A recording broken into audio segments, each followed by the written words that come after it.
હવે પ્રસ્તુત છે પ્રાસંગિક વહાલી દીકરી યોજના. સંપાદન પરેશ મારું, પઠન જાગૃતિ વકીલ. પરિવારનું ગૌરવ છે અને દીકરી પરિવારનું ગૌરવ છે અને સમાજની અમૂલ્ય સંપત્તિ છે. દીકરીઓને શિક્ષણ, સુરક્ષા, સ્વાવલંબન અને સમાન તકો મળે તે માટે કેન્દ્ર તથા રાજ્ય સરકાર દ્વારા અનેક યોજનાઓ અમલમાં મૂકવામાં આવી છે. આ યોજનાઓનો મુખ્ય હેતુ દીકરીઓના જન્મને પ્રોત્સાહન આપવું, તેમનું શિક્ષણ ચાલુ રાખવું, બાળ લગ્ન અટકાવવું અને તેમને આત્મનિર્ભર બનાવવાનું છે. વહાલી દીકરી યોજના એ ગુજરાત સરકારના મહિલા અને બાળ વિકાસ વિભાગ દ્વારા શરૂ કરવામાં આવેલી એક કલ્યાણકારી યોજના છે. તો કેન્દ્ર સરકારની બેટી બચાવો બેટી પઢાઓ યોજના પણ દીકરીઓના સશક્તિકરણ માટે મહત્વપૂર્ણ છે.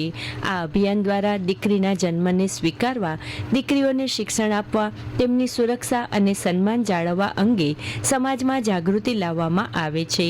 દીકરીઓના શિક્ષણ માટે વિવિધ શિષ્યવૃત્તિ યોજનાઓ પણ અમલમાં છે. આર્થિક રીતે નબળા પરિવારોની તથા અનુસૂચિત જાતિ, જનજાતિ અને અન્ય પાત્ર વર્ગની વિદ્યાર્થીનીઓને અભ્યાસ ચાલુ રાખવા માટે વિવિધ શિષ્યવૃત્તિ અને અન્ય શૈક્ષણિક સહાય આપવામાં આવે છે. ધોરણ 10 પછીના અભ્યાસથી લઈને ઉચ્ચ શિક્ષણ અને વ્યાવસાયિક અભ્યાસ સુધીના વિવિધ શિષ્યવૃત્તિઓ દ્વારા દીકરીઓને આગળ વધવાની તક મળે છે.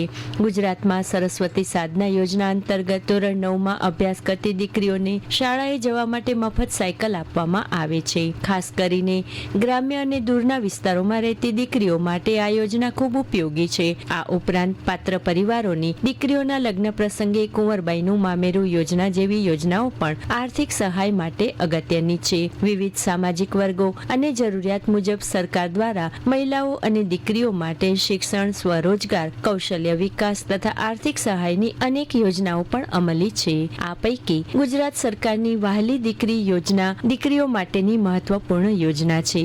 વહાલી દીકરી યોજનાનો મુખ્ય ઉદ્દેશ્ય દીકરીઓના જન્મદરમાં વધારો કરવો, સ્ત્રી ભ્રૂણ હત્યા અટકાવવી અને કન્યા શિક્ષણને પ્રોત્સાહન આપવાનો છે. વહાલી દીકરી યોજના અંતર્ગત પાત્રતા ધરાવતી દીકરીને તેના શિક્ષણ અને લગ્ન માટે સરકાર તરફથી કુલ રૂપિયા 1,10,000ની આર્થિક સહાય આપવામાં આવે છે. સરકાર દ્વારા આ સહાય દીકરીના વિકાસના અલગ અલગ 3 તબક્કે સીધી બેંક ખાતામાં ટ્રાન્સફર કરવામાં આવે છે. જેનો પ્રથમ તબક્કો દીકરી જ્યારે ધોરણ 1માં પ્રવેશ મેળવે ત્યારે 4,000ની સહાય મળે છે.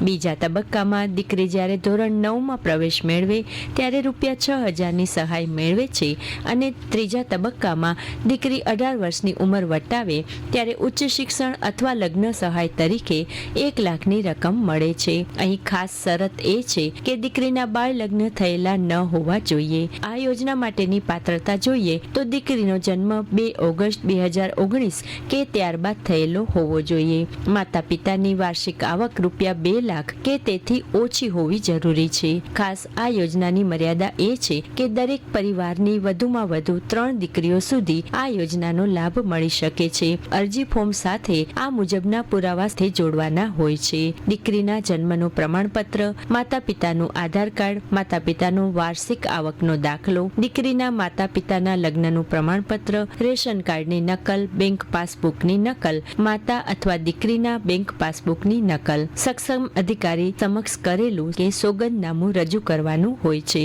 વહાલી દીકરી યોજનાનો લાભ મેળવવા અરજી કરવા માટે અરજદાર નજીકના આંગણવાડી કેન્દ્ર, CDPO કચેરી, જનસેવા કેન્દ્ર અથવા ગ્રામ સેન્ટર પરથી મફતમાં ફોર્મ મેળવીને ભરી શકે છે. આ સિવાય ઓનલાઈન ડિજિટલ ગુજરાત પોર્ટલ પરથી પણ આ યોજના અંગેની માહિતી મેળવી શકાય છે. સૌ સાથે મળી સંકલ્પ કરીએ કે દીકરીને બોજ નહીં પરંતુ ભવિષ્યની શક્તિ માનીએ. આજે શિક્ષિત અને સશક્ત દીકરી જ આવતીકાલના સશક્ત સમાજનું નિર્માણ કરી શકે છે. આકાશવાણીના ભુજ કેન્દ્ર પરથી આપ સાંભળી રહ્યા હતા પ્રાસંગિક અંતર્ગત વહાલી દીકરી યોજના. સંપાદન પરેશ મારું, પઠન જાગૃતિ વકીલ.